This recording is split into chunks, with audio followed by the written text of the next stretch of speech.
Okay, so to go just a little bit further here. So we stop with what would be different has not yet begun.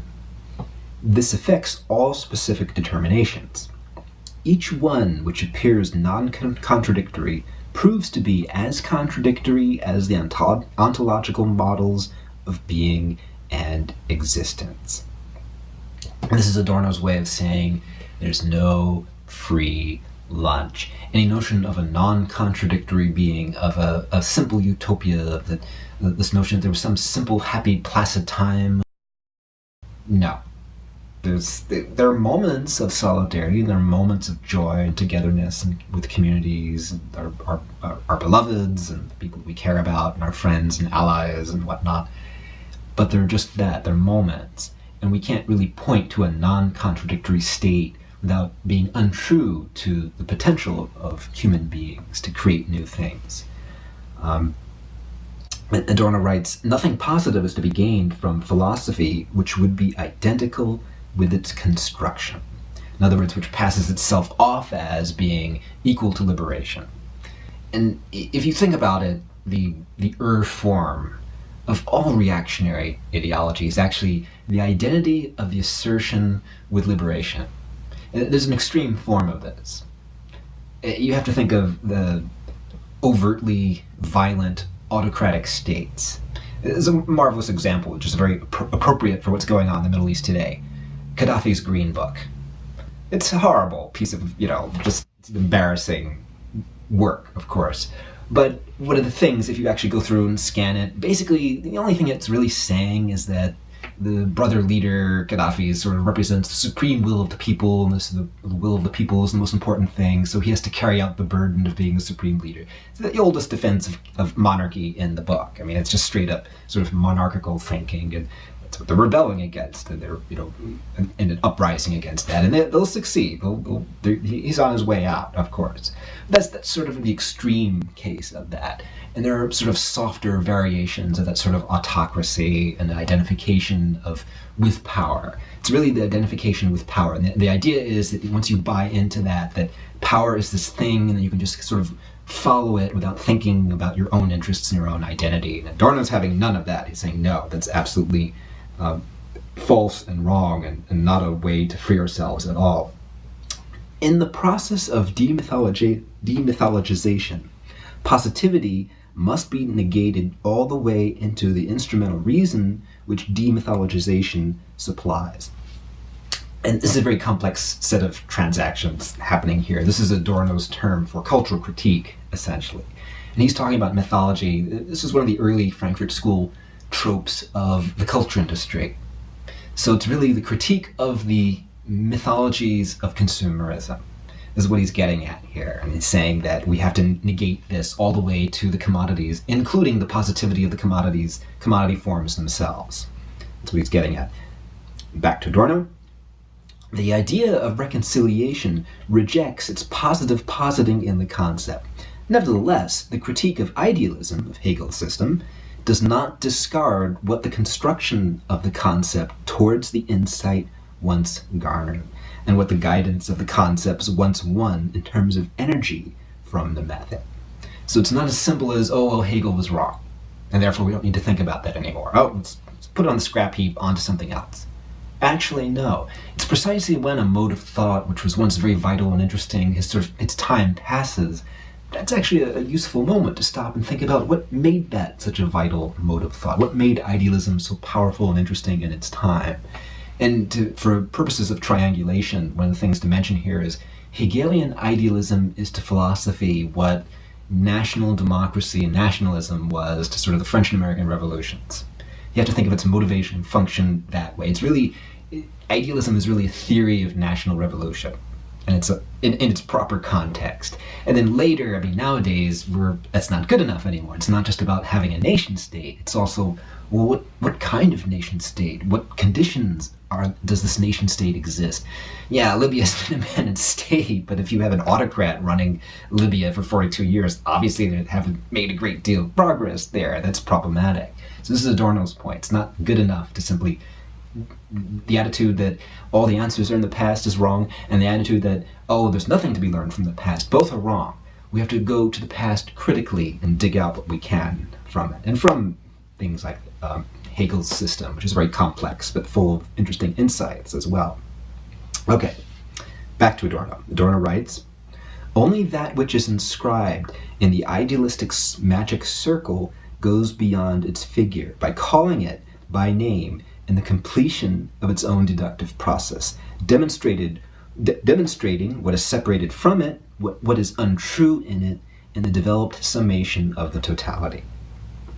So it's very complex, and he's playing a lot with the German original terms of the spirit of the totality and whatnot. And essentially, the idealistic magic circle, this is this notion of naming, that once if you can name a phenomenon, you can know it.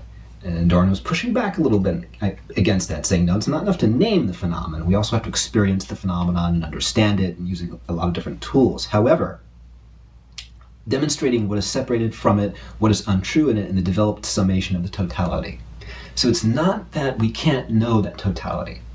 It's just that it's just that Hegel only gives us certain tools. And he's not aware of the limitations of those tools. And therefore we need better tools. So we don't throw out the old tools. We improve them. We work on them. We think through them. We tinker with them and adjust them. And we use other tools from the 20th century, whatnot. So one wonderful example of this, if the Hegelian system is very much a meditation about the national spirit, the nation state as a new political subject, as category, what about that which is not the national?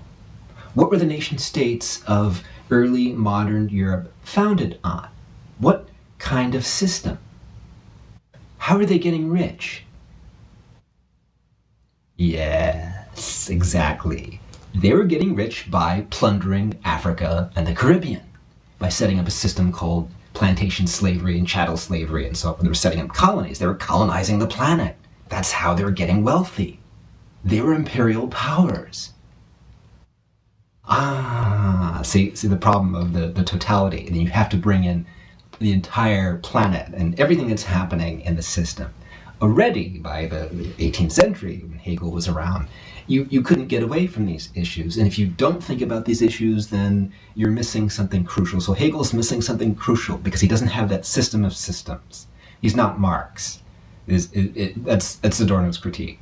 And it's not, this is not to demean Hegel. He's not blaming Hegel for not having been born 50 years later in a more developed phase of capitalism. He's just saying these are the limitations of a thinker in the 1810s, 1820s, faced with these contradictions, trying to grapple with what would later become a much more openly capitalistic system, but not quite with the tools to handle it. So we have to kind of read Hegel against Hegel to get at what's useful in Hegel.